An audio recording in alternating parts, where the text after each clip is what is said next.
Pollination means the bees take the dust from flower to flower. Hello, I'm Myung Bondy. Welcome to Secrets of the Garden. Today I'm at Short Hills at the Greenwood Gardens for Bee Day, and to tell us about the event is the Executive Director of Greenwood Gardens, is Liz Johnson. Hi, Liz. Hi, how are you? Good, thank you. So tell us about the event and what you have lined up for us. Well, we have all kinds of exciting, unbelievable activities today.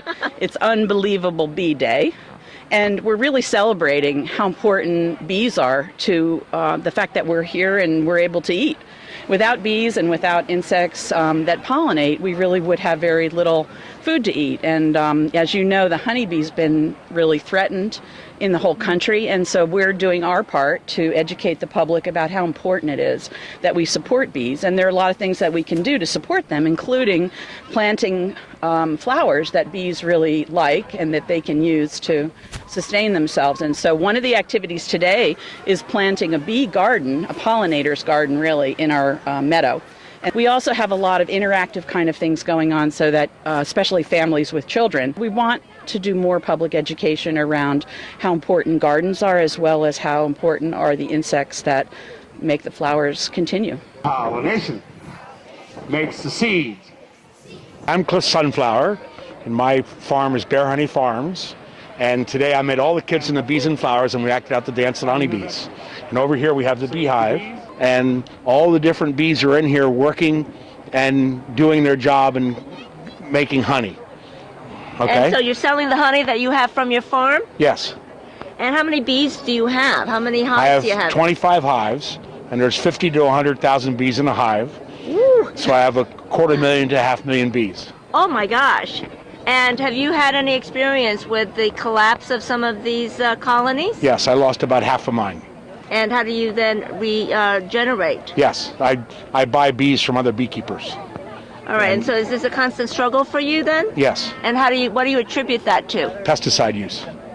Yeah, so people shouldn't use pesticides. So what kind of pesticides should homeowners not be using? Any pesticides. Any pesticides. So how would you then maintain or try to control the weeds and the... Go to a company called Gardens Alive, and they have all natural products, and that doesn't hurt the bees. So how are you enjoying Bee Day? We're having a terrific time. Everybody having fun? Yeah. And learning a lot. So what have you learned? Without bees, we don't have any fruits and vegetables because we need the pollen to help us grow our plants. So what will you be doing to help in this attracting bees? I'm going to make sure that nobody's going to try to kill them or just step on their homes. And we could plant some flowers too, right? Yeah. I helped a little bit. I fed the plants today. You fed and some of our bushes, yes, we have a row of azaleas in front of our house, which have beautiful flowers in the spring, and they're going to open in probably another week, and I'm making sure they will. So that should help, right, guys? That's right. Yeah. I'm digging up the earth. So Michael, what are you doing here today? I'm being good to the earth And how are you being good to the earth? by planting. And did you learn about bees today? Mm-hmm. What did you learn? That the queen bee lays eggs. And is this the first time you planted anything?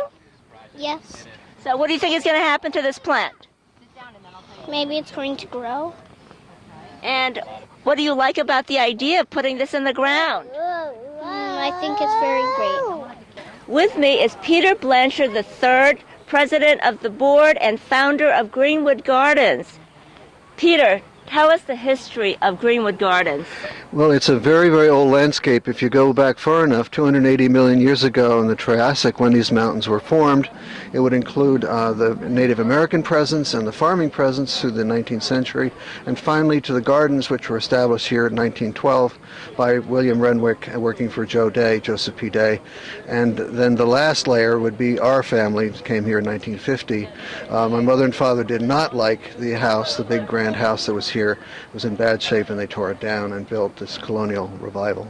So that's basically the history, except we became a nonprofit 2003, and last year, as of last April, we basically opened to the public on a free roaming basis. So you can do anything you want here. You can sketch, walk, relax. You don't have to be on a tour. One of the key things here is the proximity to the reservation.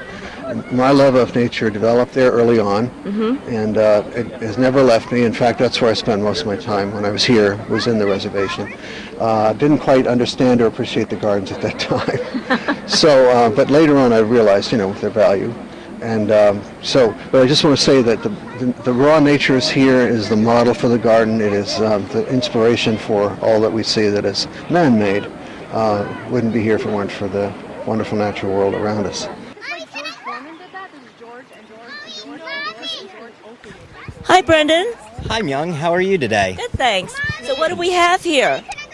So we've brought in a lot of plants that we're going to be planting this year in our meadow that are specifically for pollinators. So it's really a wonderful day for children and parents alike to come and learn about one of our very important resources, whether it's creating lip balm out of beeswax or it's coming down here and helping us plant our pollinator-friendly plants. So we can all learn about how to be stewards of this planet and also have hands-on experience. Exactly. Thank you so much for joining us for Bee Day at Greenwood Gardens. I'm Myung Bondy. And I'm Brendan Huggins. Happy gardening.